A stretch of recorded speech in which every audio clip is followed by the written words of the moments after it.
باللہ من الشیطان الرجیم بسم اللہ الرحمن الرحیم بحمد اللہ تعالی ماہ رمضان الکریم کی 8ویں شب کی نماز تراویح میں سورہ الاعراف سے منزل سماعت کرنے کا ہمیں شرف حاصل ہوا۔ اعراف ایک جگہ کا نام ہے، ایک مقام ہے جو جنت اور دوزخ کے درمیان ایک ایسی دیوار کی صورت ہے جس پر وہ لوگ ٹھہرائے جائیں گے۔ مقامی اعراف پہ وہ لوگ ہوں گے جن کی نیکیاں اور گناہ جو ہیں وہ برابر ہوں گے۔ جن کی نیکیاں زیادہ ہوں گی وہ لوگ جنت میں بھیجے جائیں گے، اور جن کے گناہوں کا پلہ بھاری ہوگا وہ جہنم میں جائیں گے۔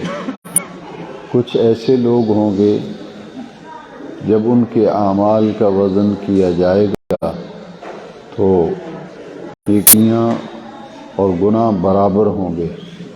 ایسے لوگوں کو مقامی اعراف پہ ٹھہرایا جائے گا۔ اس جگہ پہ وہ آسانی کے ساتھ جنتیوں کو بھی دیکھ سکیں گے اور دوستیوں کو بھی۔ اس سورت کا نام سورہ اعراف ہے، اور وجہ تسمیہ یہ ہے کہ مقام اعراف کا ذکر اس سورہ میں آیا۔ اس مقام پر غیر مسلم لوگ جو ہیں ان کے بچے نابالغ جو فوت ہو جائیں گے انہیں بھی مقام اعراف پر ٹھہرایا جائے گا۔ یہ سورہ کا وجہ تسمیہ ہے۔ پھر سورہ الانفال کی آج ہم نے ابتدائی حصہ سنا ہے، اور کچھ حصہ کل کی منزل میں آئے گا۔ مال غنیمت جو ہے اسے انفال کہتے ہیں۔ مال غنیمت جب جنگ ہوتی ہے تو اس جنگ کے نتیجے میں جو مال اہل اسلام کے ہاتھ آتا ہے اسے مال غنیمت کہتے ہیں۔ اس کی تقسیم کیسے ہوگی اس کا طریقہ کار جو ہے وہ اس سورہ میں بیان کیا گیا، وہ کل کی منزل میں آئے گا۔ آج کی پڑھی گئی منزل میں حضرت سیدنا آدم علیہ السلام کو اللہ کریم نے تخلیق فرمایا اور حضرت حوا کو تخلیق فرمایا، تو اللہ کریم نے شیطان کو، ابلیس کو حکم دیا، اور اس میں تمام ملائکہ جتنے بھی فرشتے سے سب سے کہا گیا اسجدوا لآدم، سب کے سب آدم کو سجدہ کرو علیہ السلام۔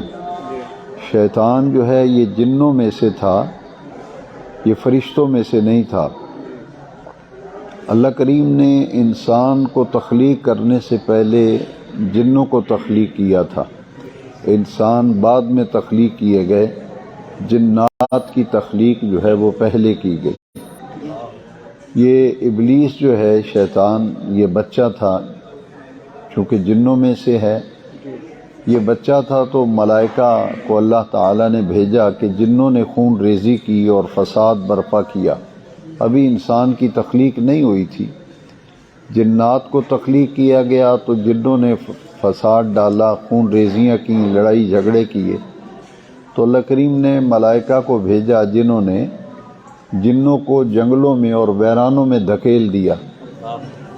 جب ملائکہ انہیں ویرانوں اور جنگلوں میں دھکیلنے کے لیے گئے تو یہ ابلیس جو ہے یہ چھوٹا سا بچہ تھا، فرشتے اسے اپنے ساتھ لے آئے، اور یہ 80,000 سال کا عرصہ جو ہے ابلیس نے فرشتوں کے ساتھ گزارا، اور یہ فرشتوں کو واعظ و نصیحت بھی کرتا تھا، انہیں تبلیغ بھی کرتا تھا، اور انہی کے ساتھ رہتا تھا۔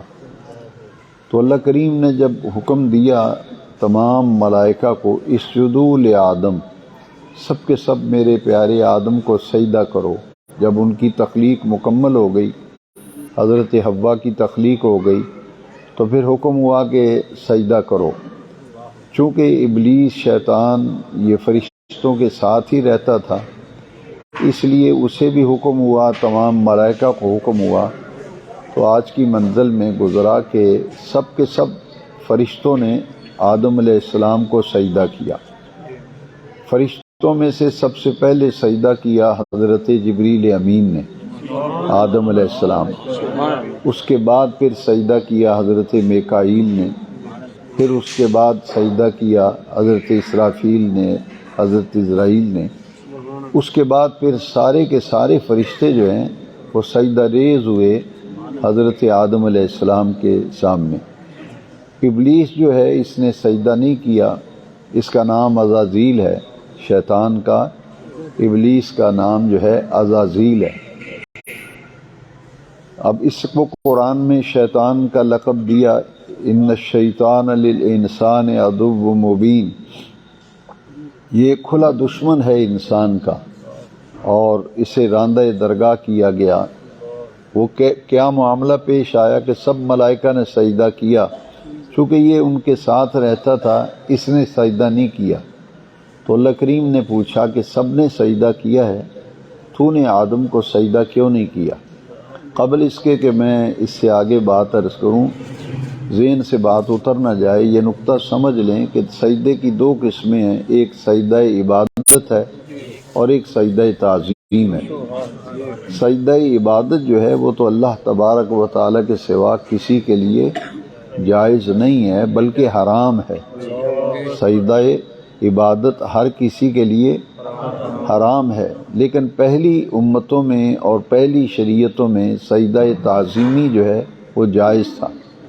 سجدہ تعظیمی جائز تھا، جیسا کہ 12ویں پارے میں سورہ یوسف میں آئے گا کہ حضرت یوسف علیہ السلام کے تمام بھائیوں نے حضرت یوسف علیہ السلام کو سجدہ کیا تھا۔ تو یہ سجدہ جو ہے یہ تھا تعظیم کا سجدہ۔ کسی متبرک اور مقدس انسان کو پہلی شریعتوں میں جو سجدہ کیا جاتا تھا اسے سجدہ تعظیم کہتے تھے، تعظیمی سجدہ۔ لیکن نبی کریم علیہ السلام کی شریعت مطہرہ میں صبح قیامت تک سجدہ تعظیمی جو ہے یہ بھی ہر کسی کے لیے حرام ہے، اور سجدہ عبادت اللہ تعالیٰ کے سوا ہر کسی کے لیے حرام ہے۔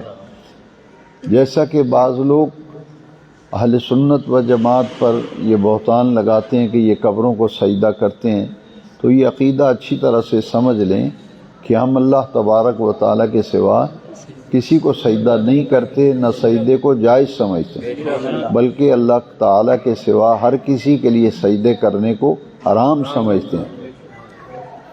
یہاں تک کہ ہم سجدہ تعظیم جو ہے اسے بھی حرام سمجھتے ہیں، کیونکہ حضور کی شریعت مطہرہ میں سجدہ تعظیمی جو ہے اسے بھی حرام کر دیا گیا۔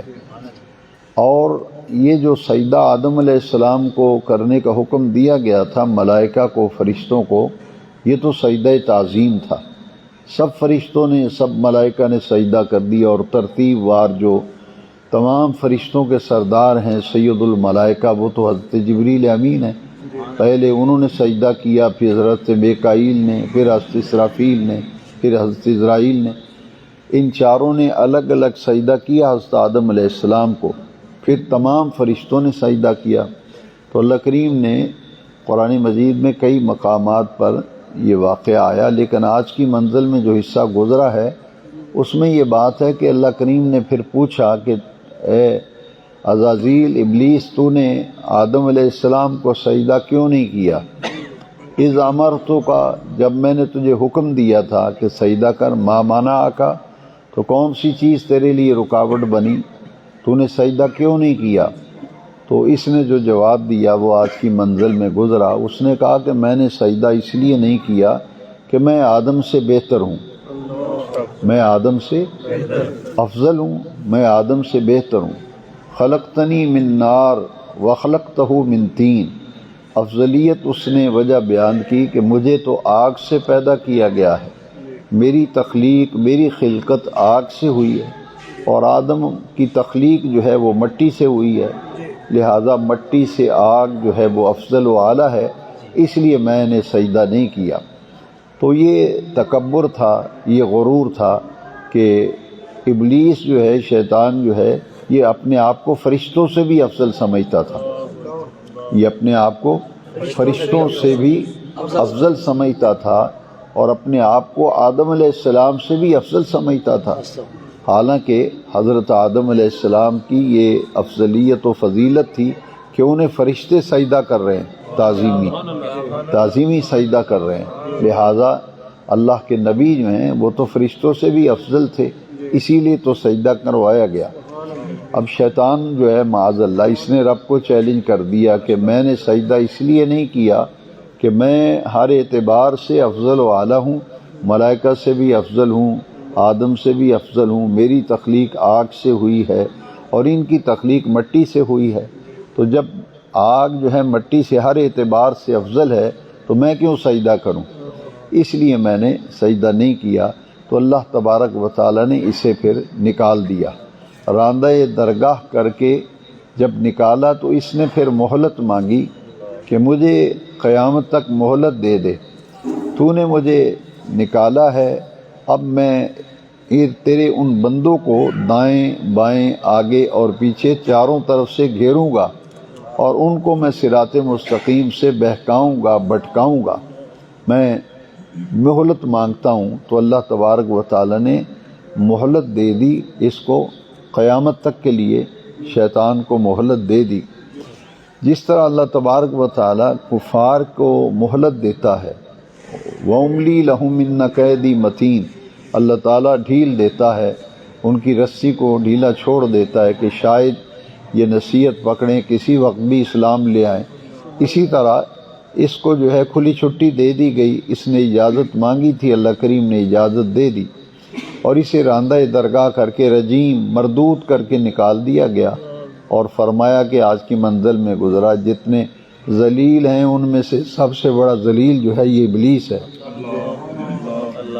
حکم عدولی کی اور اللہ کے ایک نبی کی تعظیم سے اس نے انکار کیا تھا۔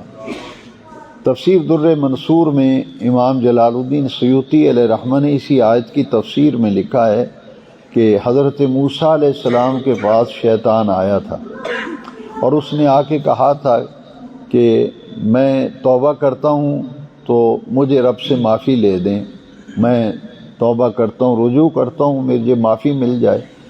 تو حضرت موسیٰ کلیم اللہ علیہ السلام نے فرمایا تم میرے پاس آئے ہو تو میں رب سے بات کرتا ہوں، کلام کرتا ہوں، اللہ کریم نے جو ارشاد فرمایا میں تجھے بتا دوں گا۔ تفسیر در منصور کے حوالے سے میں عرض کر رہا ہوں، امام جلال الدین سیوطی علیہ رحمہ نے اسی آیت کی تفسیر میں لکھا ہے کہ حضرت موسیٰ کلیم اللہ سے رب کریم نے فرمایا کہ اس سے کہو کہ اگر وہ توبہ کرنا چاہتا ہے اور توبہ کا ارادہ ہے تو جائے آدم علیہ السلام کی قبر پہ جا کے قبر کو سجدہ کر دے۔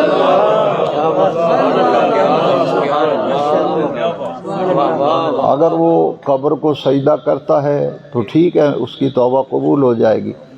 جب حضرت موسیٰ کلیم اللہ علیہ السلام نے بات کی کہ اللہ کریم نے فرمایا جاؤ اب بھی وقت ہے، موسیٰ علیہ السلام کی قبر پر جا کے قبر کو سجدہ کر دو، تو آدم علیہ السلام کو تو اس نے اکڑ گیا، وہ تکبر کیا اور موسیٰ علیہ السلام کے سامنے اکڑ کے کہتا ہے میں نے زندہ کو سجدہ نہیں کیا تو قبر کو کیسے سجدہ کیا؟ تکبر عزازیل را خار کرد، فارسی کا شعر ہے، تکبر عزازیل را خار کرد بزندان لعنت گرفتار کرد۔ تکبر کی وجہ سے اور غرور کی وجہ سے وہ ذلیل و رسوا ہوا، راندہ درگاہ ہوا، مردود ہوا، اور وہ لعنت کا جو قید خانہ ہے نا، لعنت کا قید خانہ، قیامت اور قرآن مجید میں آیا کہ قیامت تک تجھ پہ لعنت ہوگی۔ اب اس نے جو اللہ سے مہلت مانگی تھی اور کہا تھا کہ میں تیرے بندوں پر حملہ آور ہوں گا، دائیں بائیں آگے پیچھے سب پہ حملہ آور کروں گا، اور جو اللہ کے مخلص بندے ہوں گے ان پر اس کا داؤ نہیں چلے گا، جن پہ اللہ کا کرم ہوگا ان پہ اس کا داؤ نہیں چل سکے گا، تو قیامت تک اس نے مہلت مانگی۔ تفسیر در منصور میں لکھا ہے کہ جب قیامت آئے گی تو ہر چیز جب فنا ہو جائے گی، تباہ ہو جائے گی، تو شیطان کو بھی موت آئے گی، شیطان کو بھی پھر موت آئے گی، اور جب ہر چیز تباہ ہو جائے گی تو جب اللہ تبارک و تعالیٰ دو قبروں سے دوبارہ زندہ فرمائے گا تو شیطان کو بھی پھر دوبارہ زندہ کیا جائے گا، اور پھر وہ عدالت میں اللہ کی بارگاہ میں پیش کیا جائے گا۔ تو آج کی منزل میں یہ گزرا کہ تکبر اور غرور اتنی ناپسندیدہ چیز ہے کہ وہ جو 80,000 سال ملائکہ میں رہا، فرشتوں میں رہا، حالانکہ تھا وہ جنوں میں سے تھا، اسی لیے اس نے کہا تھا خلقتنی من نار و خلقتہ من طین، راندہ درگاہ کر کے نکال دیا گیا۔ وہ وائز قسم کا آدمی تھا، یہ شیطان وائز تھا جنوں میں سے، واعظ و نصیحت کرتا تھا ملائکہ کو، لیکن تکبر اور غرور سے کہاں پہنچا دیا گیا کہ راندہ درگاہ کر کے نکال دیا گیا۔ اس نے کہا کہ میں تیرے بندوں کو اب گمراہ کروں گا، میں ادھر سے بھی حملہ آور ہوں گا، ادھر سے بھی حملہ آور ہوں گا، میں ان کے دل میں وسوسے ڈالوں گا، انہیں ورگلاؤں گا، صراط مستقیم سے ہٹاؤں گا۔ تو یہ شیطان جو ہے یہ اس طرح سے پھر حملہ آور ہوتا ہے۔ یہ آج کی منزل میں گزرا۔ پھر آدم علیہ السلام کا جنت میں تشریف لے جانا، جب ان کی تخلیق ہو گئی تو فرمایا یا آدم اسکن انت وزوجک الجنہ، یہ پیچھے منزل میں بھی گزرا ہے کہ اے آدم اور اے حوا تم دونوں میاں بیوی جنت میں رہو۔ جنت میں انہیں اللہ کریم نے تخلیق کے بعد آزمائش کے لیے رکھا تھا۔ وہ آزمائش کیا تھی؟ آج کی منزل میں گزرا کہ اللہ کریم نے فرمایا یہ جو درخت ہے آپ نے اس کے قریب نہیں جانا، یہ درخت جو ہے اس کے قریب نہیں جانا۔ اب شیطان جو ہے یہ حملہ آور ہوا، حضرت آدم علیہ السلام پر حملہ آور ہوا۔ اس نے ایسے طریقے سے بہکایا، پھسلایا کہ اس نے اللہ کی قسم کھائی، شیطان نے اللہ کی قسم کھائی۔ تفسیر در منصور میں اور تفسیر قرطبی میں لکھا ہے کہ جھوٹی قسم کھائی، اور ان دونوں تفسیروں میں لکھا ہے کہ زمین اور آسمان کی بھری کائنات میں سب سے پہلے جس نے اللہ کی جھوٹی قسم اٹھائی تھی وہ ابلیس تھا۔ آج بھی لوگ کئی جھوٹی قسمیں کھا لیتے ہیں۔ کل میرے پاس ایک گاؤں سے لوگ مسئلہ پوچھنے آئے، وہ کہنے لگے کہ دونوں قسمیں کھا رہی ہیں، میری دو بیویاں ہیں گھر میں اور وہ دونوں قسمیں کھاتی ہیں، اب کیا کیا جائے؟ وہ بھی قسم قرآن کی اٹھا رہی ہے، وہ بھی قرآن کی قسم اٹھا رہی ہے۔ تو جب دونوں قسمیں اٹھا رہی ہیں کسی بات پر، ایک تو ان میں سے جھوٹا ہے نا، جھوٹی قسم اٹھا رہا ہے۔ تو تفسیر در منصور، آج لوگ اسے عیب ہی نہیں سمجھتے، لوگ جھوٹی قسمیں بھی اٹھا رہے ہیں، جھوٹی باتیں بھی کر رہے ہیں، اور لوگ اللہ کے خوف سے ایسے ہے کہ جیسے بے پرواہ ہوئے ہیں، لیکن اس کی گرفت بڑی سخت ہے۔ دیکھیے سب سے پہلے جھوٹی قسم اٹھانے والا ابلیس نے آدم علیہ السلام کی توجہ اس نے ہٹا دی اس بات سے، لا تقربا هذه الشجرہ، تقربا تثنیہ کا صیغہ ہے کہ آدم اور آپ کی بیوی ذرا خیال رکھنا، یہ جو درخت ہے آپ نے اس کے قریب نہیں جانا۔ اب یہ بات جو ہے اس کی طرف سے توجہ ہٹ گئی۔ بعض لوگ کہتے ہیں کہ آدم علیہ السلام نے دیکھا گناہ کیا ہے، یہ گناہ نہیں کیا تھا بلکہ توجہ ہٹی تھی۔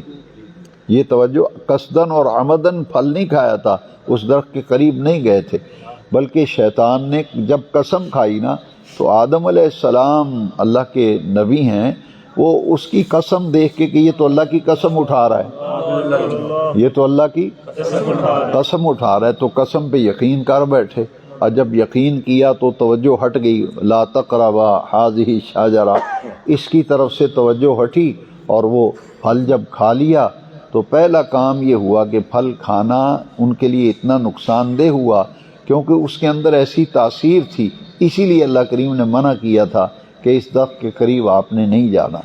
اب وہ جب قریب گئے اور پھل کھایا تو پہلا معاملہ یہ ہوا کہ ان کا لباس، جو جنت کا انہیں لباس پہنایا گیا تھا، وہ اتر گیا، لباس اتر گیا، اور وہ بالکل ننگے ہو گئے۔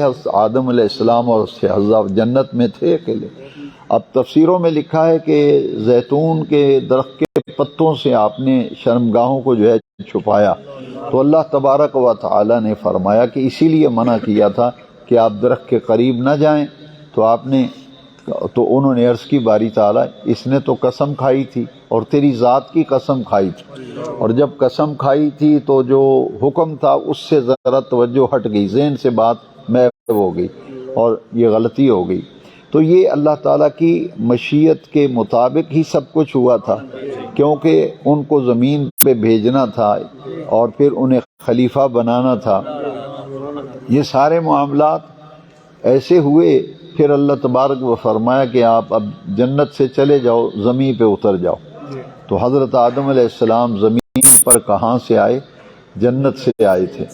جو لوگ یہ کہتے ہیں کہ حضور معراج پہ کیسے گئے تھے، کہتے ہیں نا کہ جی یہ دیکھیں جی حضور آسمانوں پہ کیسے چلے گئے، یہ تو آج سورہ الاعراف پڑھ لیجئے کہ آدم علیہ السلام تو جنت سے زمین پہ آئے تھے۔ اگر آدم علیہ السلام، جنت کہاں ہے؟ ساتوں آسمانوں کے اوپر، عند سدرۃ المنتہا، سدرۃ المنتہا کے پاس ساتوں آسمانوں کے اوپر ہے جنت المأویٰ، جنت تو وہاں ہے۔ تو وہ جنت سے ساتوں آسمانوں کو عبور کرتے ہوئے زمین پہ آئے تھے۔ اگر وہ آ سکتے ہیں تو حضور سید الانبیاء ہیں، میرے آقا آسمانوں کو عبور کرتے تھے۔ اور پچھلی منزل میں آپ سن چکے ہیں کہ حضرت عیسیٰ علیہ السلام کو اللہ نے زندہ اٹھا لیا تھا، وہ اس وقت چوتھے آسمان پر ہیں حضرت عیسیٰ علیہ السلام۔ حضرت عیسیٰ زمین سے آسمان پر گئے تھے اور آدم علیہ السلام جنت سے زمین پہ آئے تھے، تو کیا ہمارے آقا نہیں گئے؟ یہ تو بہرحال یہ جب معراج شریف والی آیت آئیں گی تو وہاں میں عرض کروں گا۔ اب یہ جب زمین پہ آئے حضرت آدم اور حضرت حوا، تو اللہ تبارک و تعالیٰ نے آدم علیہ السلام کو اپنا خلیفہ بنایا تھا، اور آدم علیہ السلام کو یہ فضیلت دی تھی، وَعَلَّمَ آدَمَ الْأَسْمَاءَ كُلَّهَا۔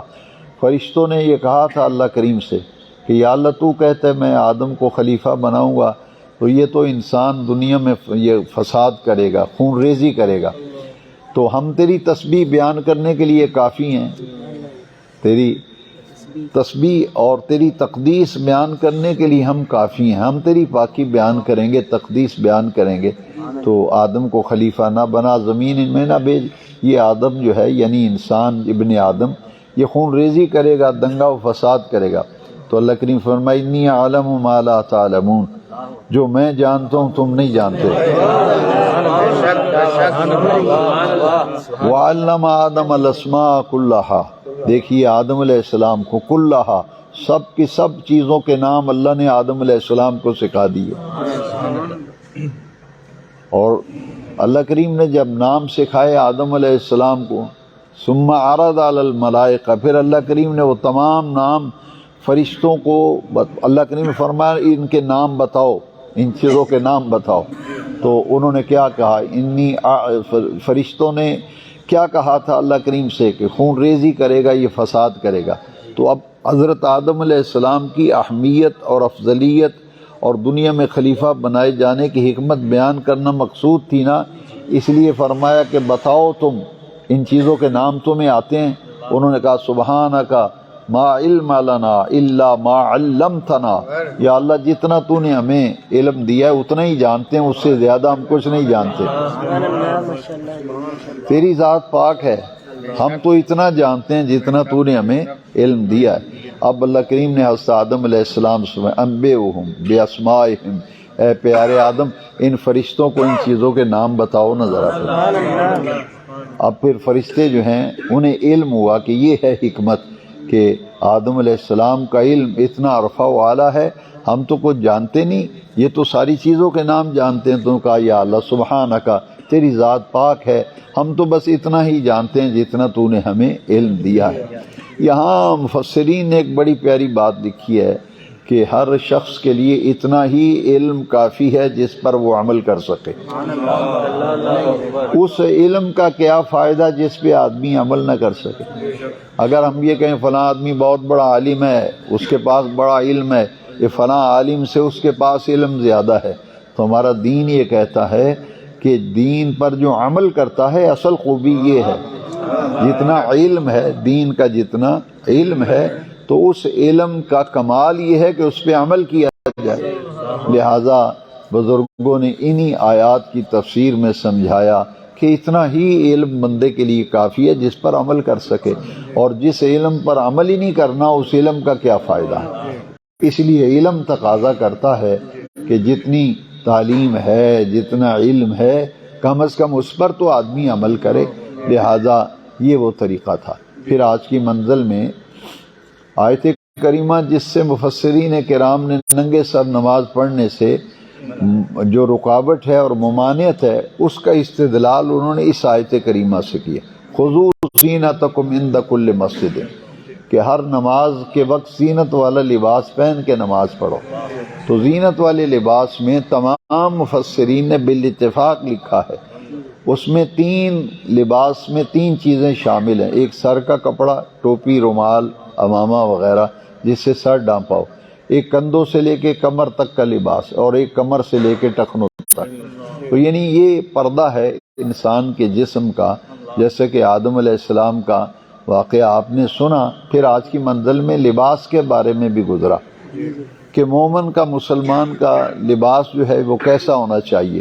ان آیات کی تفسیر میں یہ ہے کہ ایک صحابی تھے، انہوں نے کپڑے ذرا واجبی سے پہنے ہوئے تھے، مالی حالت ان کی بہت اچھی تھی، مالی حالت، لیکن لباس ان کا ذرا اس درجے کا نہیں تھا۔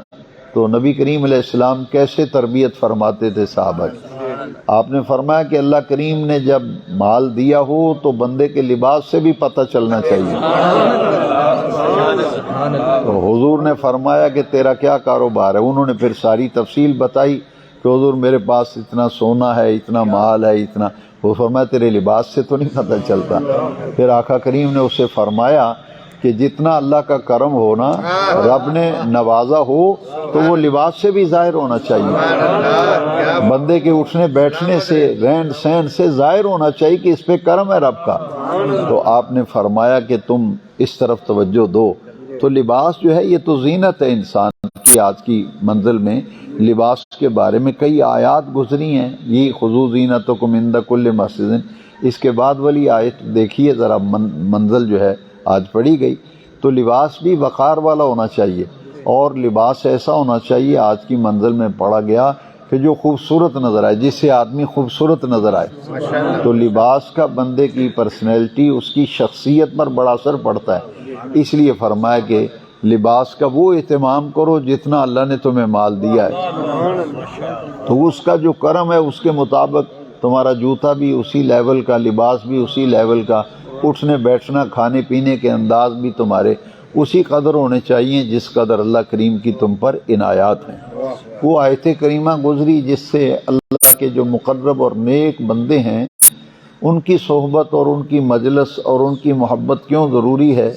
آیت کریمہ گزری ان رحمت اللہ قریب من المحسنین، کہ بلا شبہ اللہ کی رحمت جو ہے وہ تو محسنین کے پاس ہے، محسنین کے قریب ہے۔ اور محسن کہتے ہیں نیکوکار، اللہ کے نیک بندے، پرہیزگار و متقی، احسان والے جو لوگ ہیں وہ ہیں جو عبادت گزار ہوتے ہیں، جو صالح مزاج ہوتے ہیں، صالح طبیعت ہوتے ہیں۔ تو ان کی صحبت اور ان کے قریب ہونے کا حکم ہے۔ ان رحمت اللہ قریب من المحسنین۔ اللہ تبارک و تعالی قرآن مجید کو ہمارے دل کی بہار بنائے۔ تو شیطان چونکہ بہکاتا ہے، پھسلاتا ہے، اور جیسا کہ میں نے آپ کو آیت کریمہ بھی سنائی کہ انسان کا کھلا دشمن جو ہے وہ شیطان ہے۔ اس لیے یہ جو تعوذ ہے اس میں ذرا غور کریں، اعوذ باللہ من الشیطان الرجیم۔ اپنے آپ کو ہم اللہ کی پناہ میں دیتے ہیں کہ یا اللہ ہمیں تیری بارگاہ سے ہمیں ایسا نصرت و مدد چاہیے کہ یہ شیطان لعین جو ہے اس کے عملوں سے ہمیں بچا۔ ہم تب بچ سکیں گے جب تیری رحمت کا سایہ ہوگا۔ تو ہم اللہ تعالیٰ کی پناہ میں اپنے آپ کو دیتے ہیں کہ اللہ ہماری حفاظت فرمائے شیطان مردود سے۔ شیطان انسان کے جسم میں دو راستے ہیں جن کے ذریعے سے شیطان بندے کو ورغلاتا ہے۔ نبی کریم علیہ السلام نے اس کی نشاندہی صحابہ کے بھرے مجمع میں فرمائی تھی۔ حضور نے فرمایا دو چیزوں کی مجھے ضمانت دے دو، میں تمہیں جنت کی ضمانت دیتا ہوں۔ ایک حضور نے فرمایا جو دونوں جبڑوں کے درمیان ہے یعنی زبان، اور ایک دو ٹانگوں کے درمیان یعنی شرمگاہ۔ یہ ان دو چیزوں کی حضور نے ضمانت مانگی تھی، کیونکہ شیطان جب بھی حملہ آور ہوتا ہے تو تمام کتابوں میں لکھا ہے، حدیث کی شروحات میں لکھا ہے، شیطان انہی دو نفسانی خواہشات کی وجہ سے انسان حرام خوری کرتا ہے تو منہ کے ذریعے سے کرتا ہے، اور روزے کے اندر بھی یہی حکمت ہے۔ روزہ انہی تین چیزوں سے بچنے کا نام ہے جن کا تعلق منہ سے ہے، زبان سے ہے، جن کا تعلق شرمگاہ سے ہے۔ اسی لیے تو روزہ جو ہے وہ کھانے پینے اور شادی شدہ آدمی کا ازدواجی عمل سے بچنے کا نام روزہ ہے۔